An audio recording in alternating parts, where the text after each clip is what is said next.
and welcome to the Healthy Half Hour podcast. We are your hosts, Richard and Karen Inslee.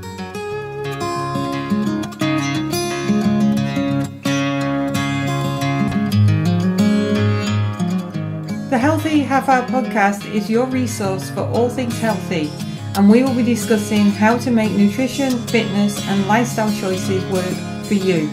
We will be sharing our own personal insights along with research gathered from working in the health and fitness industry for the past 10 years. Our show is brought to you by the 7 Day Shred, which can be found at 7dayshred.com, and please feel free to visit our podcast website, which can be found at healthyhalfhourpodcast.com. And now on to today's show.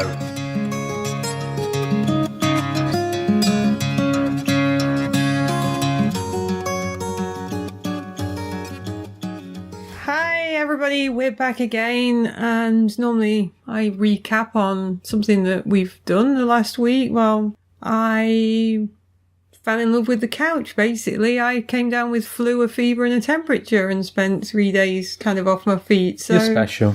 I know, yeah. The flu wanted to obviously be my best friend for a few days. So lucky. Yay. So the fever's broken, kind of back to normal, but just tired. You got your voice back, which kind of, oh well. Yeah, I was letting everybody know that you revelled in the silence, apart from the fact that revelled is a little harsh. You tell all the neighbours that we've got a dog because I keep barking. Oh yeah. Yeah.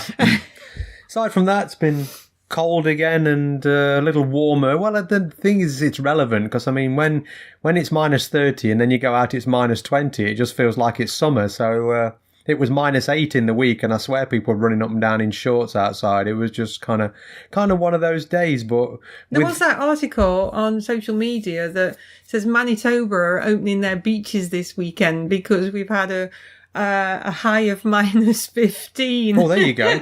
So minus 15. So we're opening the beaches because the temperature's about as warm as your freezer. Pretty much. Let's get out there with some sunblock. Oh, we don't wear sunblock.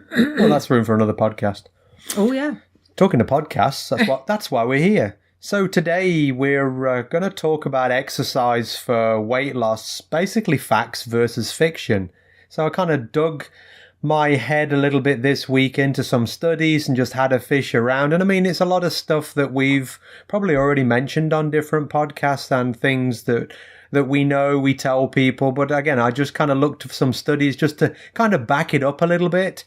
And just also, I mean, exercise, you may be doing it wrong and you may be doing it for the wrong reason. So again, we're just going to go over a few of these things and kind of puts a little bit of truth into the exercise myths. So again, just a couple of things off the bat. You can't exercise your way out of a bad diet? No. Oh. Bad diet's a bad diet. And a lot of the things, actually, what we're going to say is kind of skirt around that today. We're never actually going to say that today, but it's one of those things that kind of, if you read between the lines of what we're going to say today, then you'll probably just come up with that conclusion on your own, of your own volition. So again, one of the first things it is really useless to work out to burn calories. So if you're going to the gym and you're looking at whatever you're working on, whether it's the treadmill, whether it's the tread climber, whether it's the elliptical, and you're looking at that burning 400 calories and going home, you're doing it wrong. Exercise is there because it's good for your health. It's good for your overall health. It'll help your blood pressure. It'll help move lymph around your body. It'll help with your blood numbers, so your lipid numbers, your sugar numbers, and so it'll stave off type 2 diabetes if you're heading in that direction. It also obviously protects us to some degree from heart attacks and strokes purely because your blood numbers are better. So really, I mean, exercise should be there for health. Weight loss is weight loss. I'm talking about those calorie counters on the machines at the commercial gyms. I mean, they're basically a selling point. They're like a gimmick. I mean, it keeps you at the gym. It keeps you on those machines longer. So if you're looking at those numbers, I've just burnt 1,000 calories.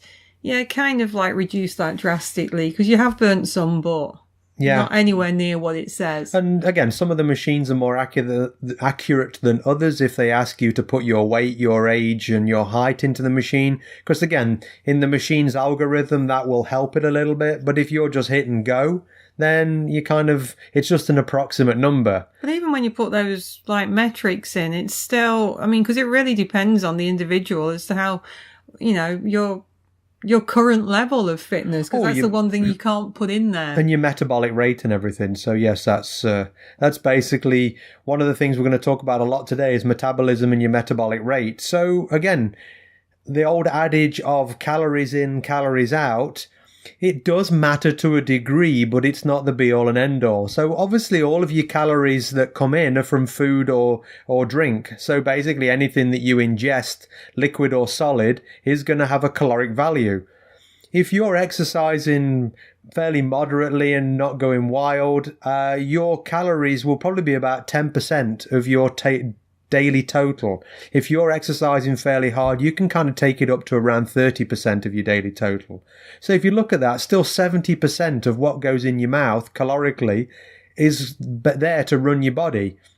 So again, if you're overeating, then really exercising, you're not even going to skim the top of it, because it's way easy to overeat 10 to 30% of your calories than what it is to try and exercise them and kill yourself trying to do it. So again, we've probably heard of the old adage, and we've said before about it on previous podcasts, is that a pound of fat is 3,500 calories. Zoe Harkham, as we said before, from the UK, actually did a study on this, and she found that a pound of fat actually ranges from around 2,800 calories to about 3,700 calories. So it's just a generalization of 3,500 is right in the middle. And she actually said, didn't she, that she couldn't find it anywhere. There was no conclusive study or evidence to say it's 3,500 calories. And again, that 3,500 calories is then just banded around as a pound of fat is. That's what the caloric value is. So if you look at a lot of old diet books or even websites now, they say, eat 500 calories less a day or exercise 500 calories a day. And that's 3,500 calories a week. So that's equivalent to 1 pound of fat. And I mean, it's beautiful math. It just all fits together. So I mean, just to kind of point out how ludicrous that is basically Karen at the minute weighs about 125 pounds. So if she, for the next 52 weeks, which is 1 year, ate that amount less each day, 500 calories, so that would be approximately 52 pounds. So that means, but in a year's time, she'd be 73 pounds. Ooh. So if she did it again for another year, she'd be 48 pounds. So just going with the math, you're probably all scratching your heads now. That's not possible. Your body is not that stupid. So you're trying to go against your body's survival mechanism and your body's survival mode, which again, we're going to dig into later on with some studies, but that's basically what you're working against. So 3,500 calories, 500 calories a day, So there's a lot of different moving parts in this. And again, people try and exercise the way out of a bad diet, like Karen said, and even exercising your way out of a good diet can be hard depending on how much exercise you do. So there was a scientist called Herman Ponzer, and in 2010 he went to study the Hadza, which are a tribe, which are just a hunter-gatherer tribe, which are about as near as we can get to our ancestors in the present day as possible. So they went to Tanzania to study these tribe of people. And they did VO2 max tests on them. They drew blood on them. They looked at all of their metrics because these people are a normal human weight. They look normal humans. They're not overweight in any way, shape or form. And what the theory was that because they're hunter-gatherers, all they did all day was go out hunting stuff, running after animals, gathering berries, gathering certain different vegetables and things so they could survive. And they looked at their energy expenditure through the day, and they found that pretty much their energy expenditure was pretty much the same as ours. They didn't really expend much more energy than what the average human does today. Again, just if they probably had an office job and they were also going for a walk and they were moving around the office and doing other things. I mean, obviously, if you're lying on the couch all day, then that's not going to be a factor. But again, if you had a job and 8 hours a day you were moving, it's pretty much the same energy expenditure. And they just came to the conclusion that basically it's what you eat. They ate a normal human diet that humans could live on, not the garbage processed crap that we was thrown at us. So from that point of view, he concluded that, yeah, it was all diet, not necessarily movement. The Hudser actually spend quite a lot of their day, especially when it gets hot in the middle of the day, inside in a cave or a dwelling, and they didn't go out a lot. They rested a lot, so they actually work and actually collect and hunt and gather 3 to 4 hours a day. The rest of the time was leisure time and family time, and yeah, they didn't really do all that much, but again, they were still at that normal weight. The Journal of Obesity looked at 14 Biggest Loser contestants. And you've spoke about this before, about the Biggest Loser ones. They put the weight back on afterwards. But what they actually looked at is the relationship between the physical activity and the weight loss on the show. And the ones who basically lost the most weight on the show weren't the ones that exercised more. They were the ones that ate less. And I was listening to something the other day. I don't know whether it was a podcast or I was watching something, and they were actually talking to one of the Biggest Losers, like contestants, and he actually said that, yeah, the TV companies kind of banded around you've got a personal trainer chasing you around 23 hours a day. He says, like, actually, yeah, the exercise that they do is not really that much, and they have total control and cook their own meals, and it is a lot to do with the food. But I guess the show has got, the crazy trainers on there that's what they think is causing all of them to lose that weight, and it's totally inaccurate. Yeah, so that's what they found after that. And one thing they did find, again, in the National Institute of Health, they did a study with exercise, and it does actually help people keep the weight off after they've lost the weight. So people who lost weight in this study, they actually found that exercise kept the weight off. So if you've lost weight and then people, I'm going to give up on the exercise and just kind of stick with the diet, it doesn't actually work. They found out you've really got to kind of keep that metabolism going with that exercise. But not crazy amounts. You've just got to keep moving. You've got to keep doing stuff. Well, yes, and I'll just come into that. There was a study in PubMed that showed that people who were actually doing marathon training, they actually lost little to no weight when their diet was unchanged. And like I've said before, when I've done my running room talks, that's one of the things I say to the people. If you are not changing your diet and weight loss was your goal when it comes to running, then you're probably going to end up eating more, and because to sustain your running. One of the things I was reading some crazy trainer's comment on one of the Facebook groups the other day saying, I don't like cardio. I don't like cardio classes as such, but cardio is necessary. And you get these people that say, you don't need to do any cardio. You don't need to get your heart rate up doing cardiovascular exercises. And a lot of people do too much cardio exercises, and it seems to be all they do. But we do need to do some, because as we've said before on the podcast, the heart is a muscle, and the heart needs to be exercised. We need to strengthen the heart. We need to have... You make my heart beat faster. Oh, it's not Valentine's Day anymore. Well, next year. Yeah.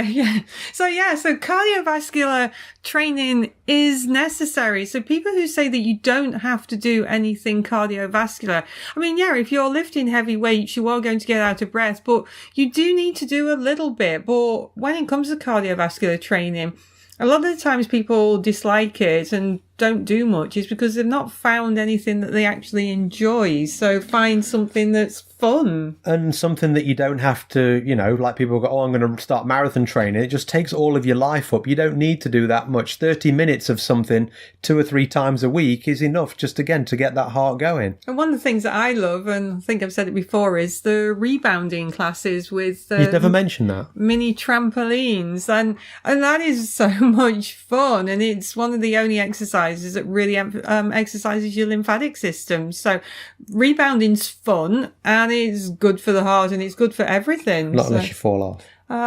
No. I haven't done yet. Oh, true. Yeah. Another study, a very interesting one actually, from the University of Quebec, is they got 7 pairs of twins. They kept these twins for 93 days in lab conditions, and then gave them exercise, and then controlled everything that went into their mouths, food, the whole 9 yards, drink, and they found some large individual differences basically between each of the twins. the twins obviously were identical twins, so they're alike, and they were very, very similar in their responses to some of the exercises.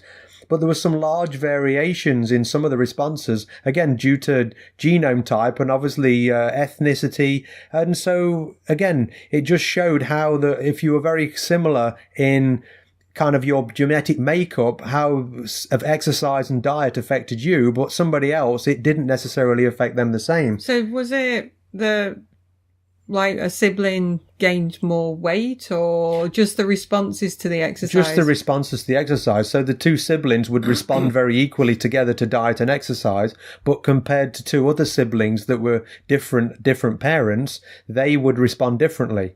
Oh, okay. And so that's kind of what they were looking at, because they're wondering whether everybody was going to react differently, or whether it was just down to your parents and what your ethnicity was. And it came down to more to separate parents and ethnicity than what it did actually being a separate human being. So that was kind of what they were looking at. And even from a lipid oxidization point, What's which a big is, word? I know, that's basically fat burning.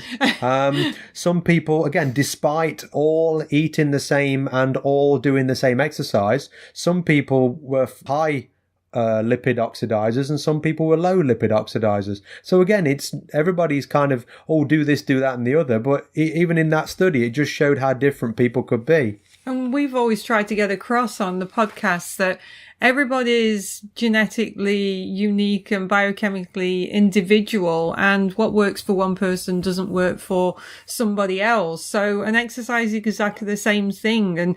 And we've said this before as well, just because you like a particular exercise doesn't necessarily mean that that's what you should be doing, because it might be the wrong stress on your body. And we've said before, exercise is a stress. It can be a good stress or a bad stress. So you've got to find, like you say, you've got to find something that you like, but find something that your body likes as well. Because, I mean, it's a mental game as well as a physical, isn't it? Oh, yeah, for sure. And ironically, increasing your exercise can actually make weight loss harder. So again, if you start to do way more exercise than what you really should.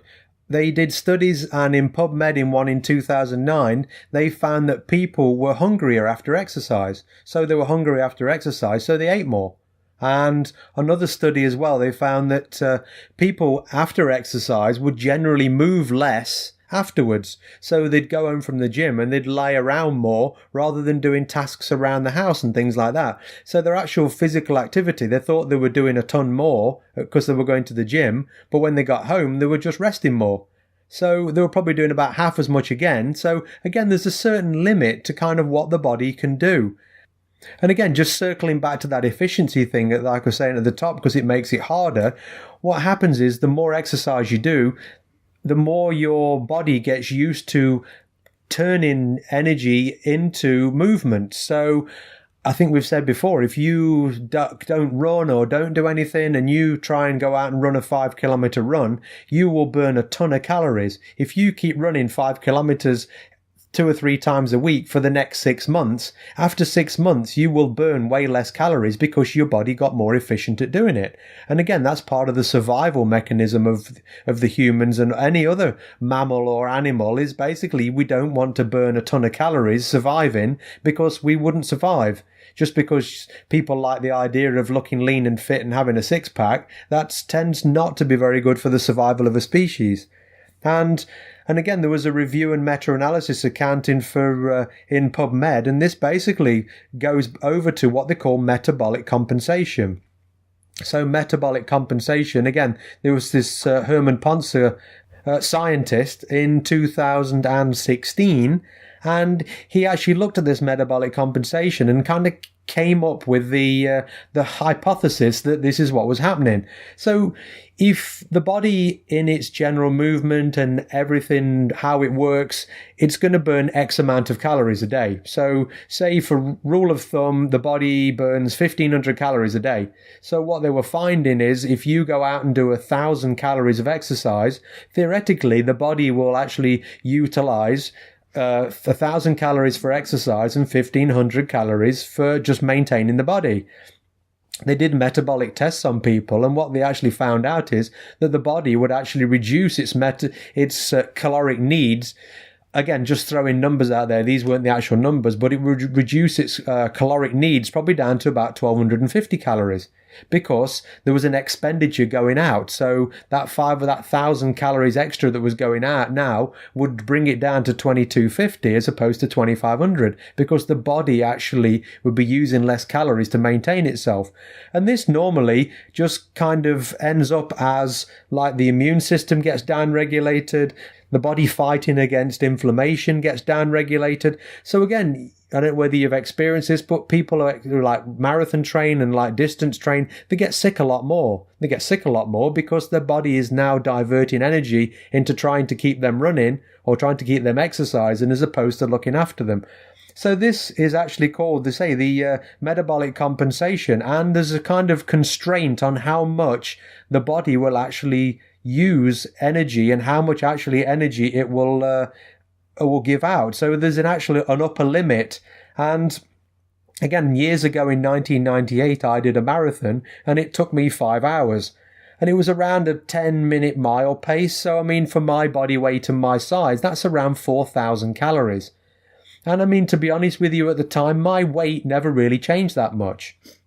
I just ate, I'd like to think, normally pretty much after the run. And so you'd think after doing running that far for that amount of time that burning 4,000 calories would have a drastic effect on me and on my body, but it really didn't. And I mean, the body just kind of absorbed it, kind of soaked it back up over the weeks after the run, and then back to business as usual, I guess. And so again, it's just something to know that if you're out there killing yourself, you know what I mean, in the gym, then really you're just killing your metabolism. And you don't need to exercise overly hard. You need to exercise, but again, same calorically wise, if you're dieting hard and exercising hard, you just gotta say your metabolism's going to pay for it at the end of the day. And metabolism takes some rebuilding. And we've had known people who've done like bodybuilding competitions and figure competitions, especially the girls, and they end up missing their periods, they end up sick all the time, and they just starve themselves to look good on a stage in a postage stamp size bikini. And been there, done that, got the t-shirt. And a video. Yep. Ding dong. And they end up just ruining their metabolism. And again, it just takes a long time to rebuild this. So again, the crux of this whole thing is really slow and steady wins the race. It should be, like we've said before, should be a sustainable diet. Yes, you need to do a little bit of cardio to get your heart rate up. Yes, you need to lift some weights. But going to the gym 5, 6, 7, 8, 10 times a week, or, you know, kept trying to kill yourself in CrossFit 10 times a week is really not going to help you. Some people, yes, again, there are those outliers that go to CrossFit or whatever and become ripped in 6 months' time. Again, they tend to have a shorter shelf life because it's something that's pretty unsustainable. And a friend of ours has just started, he's a physiotherapist, and he's started a specific CrossFit injury clinic in town just to deal with the CrossFitters that are trying to murder themselves out there. And again, movement is what movement is, and the big thing at the minute is kind of the 10,000 steps. We were actually watching a BBC program the other day, and it was all about the science of exercise. Just happened to fall in line with what we're doing today. And the guy that was doing it was on about the 10,000 steps, and they actually got people from a factory and they ran a test on them. And they asked half a dozen of them to do 10,000 steps, and they asked another half a dozen to basically do 3 10-minute really brisk walks in a day. And the people who did 10,000 steps, I think a couple of them managed the 10,000 steps, and the rest of them kind of failed at it. They really struggled, and some of them didn't even get anywhere close, did they? Because they hadn't got the time. And they actually, the people that had to do 3 10-minute really brisk walks, again, to get your heart rate up, they went out and did it. They found those 3 10 minutes. They went out as a group as well at work. Yeah, like a buddy system, and they actually enjoyed it, didn't they? Yeah. But the other people trying to get 10,000 steps in were almost like stressing themselves out because they weren't getting anywhere close. So it's like, oh my God, I've got to walk around the office even more. And it was more of a stress. And from a metabolic adaptation point of view, and from how they measured their fitness at the end of it. And the people that did the 3 10-minute walks were actually gaining more fitness than what the people who did 10,000 steps. Because again, remember, it's not 3 10-minute ambles around the block. they were actually getting their heart rates up and they were actually kind of getting a bit of sweat on their brow. So, I mean, it really was a brisk walk. It wasn't necessarily a run. But again, that's just good for the body because, again, there'll be a lot of metabolic adaptations. I think one of the girls with the 10,000 steps loaded the dishwasher one utensil at a time so she'd get 3 steps across the kitchen. She'd go back across to the table, get to put one fork in the dishwasher, walk across the kitchen, put a spoon in, and it was, one piece of cutlery at a time. And I mean, if you like 10,000 steps, yes, it's moving. But again, from that point of view of actually doing your body a favor and actually metabolically changing you, they're better off doing the 10-minute walks. And again, we've not mentioned fat burning or anything in that. It's just basically those metabolic adaptations. And again, like we've said before, with exercise, it's what you do or what your body does after exercise, not what your body's doing during exercise. So those adaptations go on for 24, 48 hours post-exercise. And again, it's that post-exercise oxygen consumption and all those good things that go on, those metabolic adaptations, that utilization of muscle sugars, that in, that out of body fat. So again, the body fat cells are letting some fat out, letting some back, some's getting burnt on the way around. So it's just been a little bit smarter with your exercise and not going out there trying to kill yourself. And I think I said it, I don't know, it was a couple of weeks ago, about people who are type 2 diabetic and insulin resistant, that what happens is that any glycogen and glucose, you're not able to get it excuse me, into this, out of the cells to be used for energy. But if you actually exercise, then that actually bypasses that process. So just going back to that 10,000 steps or that 3 times the 10-minute brisk walks, if you're type 2 diabetic, like 3 brisk paced, 10-minute walks each day, you're actually going to be able to bypass that process. So you're actually going to be becoming less insulin resistant. So if you are type 2 diabetic, just consider doing something like that, because I'm sure most people could find 3 10-minute slots in the day just to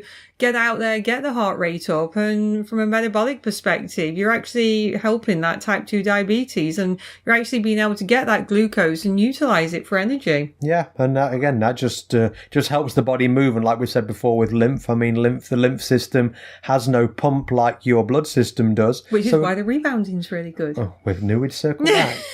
See? So again, if you like 10K running, you like marathon running, go for it. If that's your thing, then do it. And I mean, again, if it's part of a weight loss plan, then really, again, you should be looking at what's going in as well as what's coming out. And if you're just working out 2 or 3 times a week and stuff, don't eat your exercise calories, because again, your body will be down regulating a little bit anyway. So if you're guesstimating, I'm burning 400 calories, I'm on a 1500 calorie a day diet, so I'm going to eat 1900, just eat your 1500. So I mean, that's just the easiest way of doing it. And eat whole foods, like we say, and that should really just materialize itself in the body normalizing and then weight loss happening. Sometimes weight loss can be a little slow, and there was a rule of thumb I think it was for every year you've been overweight, you had to wait a month for the weight loss to actually start. Whether that's an old wives' tale or not, I don't know. We should have a little bit of research into that. We should ask an old wife. I should ask an old wife. Hey, Karen. Ouch. We're going to pay for that What later. did you want for supper? Obviously, nothing with broken glass in it. So again, I think the takeaway from this is don't go too nuts. And again, diets, you can't exercise your way out of a bad diet, as the studies have shown. And again, everybody's different, which I think is the theme of every podcast we've ever started. Wow. And I think people are getting there slowly. Yeah. So, talking of podcasts, on the next podcast, we're going to talk about big surprises. Yeah. Look forward to talking to you then. Bye. That's all we have time for right now, but we do hope that you join us for our next show. And if you want to contribute to an upcoming show by suggesting a topic that you would like us to discuss in more detail, then hop over to our website, healthyhalfhourpodcast.com, subscribe to our podcast and submit your suggestions. The Healthy Half Hour Podcast was brought to you by the 7 Day Shred, and don't forget to share our details with your friends and review our show. Until next time, thanks for listening.